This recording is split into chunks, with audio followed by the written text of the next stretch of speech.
ای نام تو بهترین سرآغاز، به نام تو کی نامه کنم باز. اما بعد شب قدر بر همه شب‌های سال فضیلت و برتری دارد، به خاطر اینکه قرآن کریم در آن شب نازل شده است.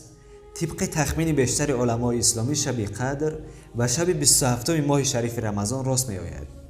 این چنین به گفته رسول اکرم صلی الله علیه و سلم شب قدر این شب‌های طاق 10 آخر ماه رمضان است، یعنی شب‌های 21، 23، 25، 27 و 29 می باشد.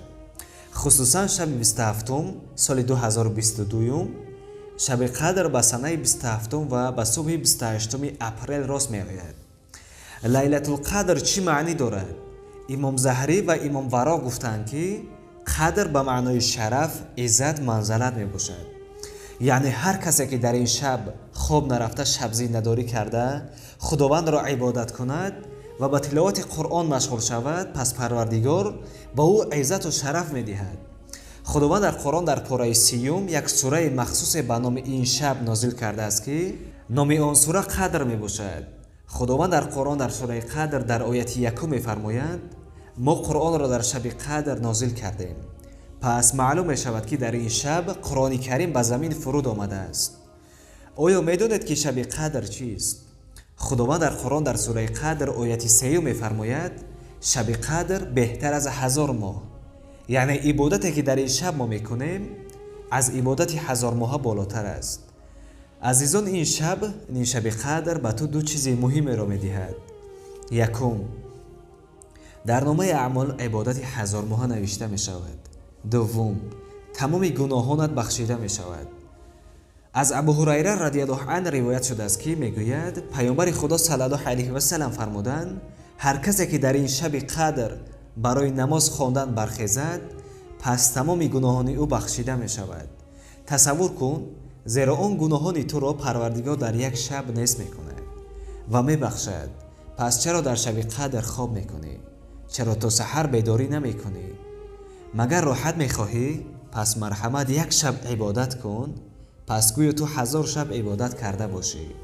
آیا از این تحفه کلانی هست؟ البته که نیست. آیا میدونید که شب قدر به نزد ما کی می آید؟ خداوند در قرآن در سوره قدر در آیت 4 می فرماید در شب قدر جبرائیل علیه السلام همراه ملائکه ها به زمین می آید. پس هر کسی که به عبادت مشغول باشد پس به او رحمت خدا را می رساند و تقدیر نیکی را برایش می نویسند. تقدیر را تنها ملائکه ها می نویسند، نه اینکه جبرائیل علیه السلام.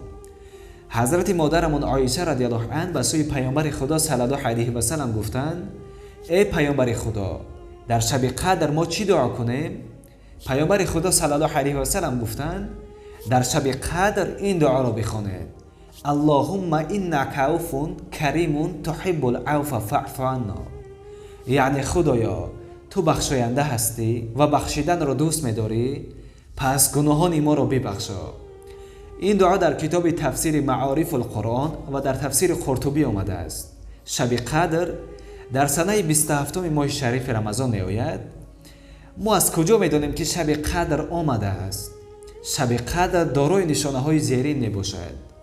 در شب قدر وقتی که به آسمان نظر کنیم، آسمان صاف و بی ابر است. نشانه دیگر این است که ستاره ها در این شب روشن‌تر هستند و در آسمان یک روشنی خوب نمایان است، مثل شب ماهتابی. در کتاب قرآن آمده است که در سوره قدر یعنی تقدیر به نام خداوند بخشاینده مهربان ما در شب قدر نازل کردیم قرآن را.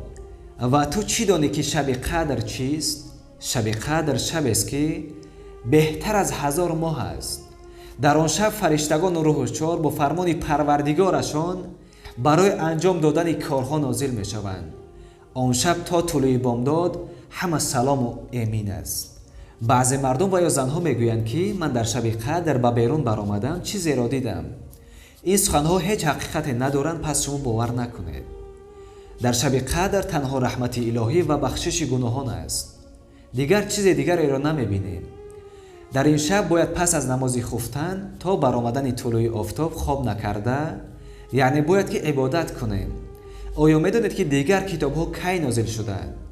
ابوذر غفاری رضی الله عنه میگوید پیامبر خدا صلی الله علیه و سلم گفتند کتاب قرآن در شب 27 رمضان نازل شده است، یعنی در شب قدر. کتاب تورات در شب 26 رمضان نازل شده است و کتاب انجیل در شب 13 رمضان نازل شده است و کتاب زبور در شب 18 رمضان نازل شده است و صحیفه های حضرت ابراهیم علیه السلام در شب 3 رمضان نازل شده است. السلام علیکم و رحمت الله و برکاته.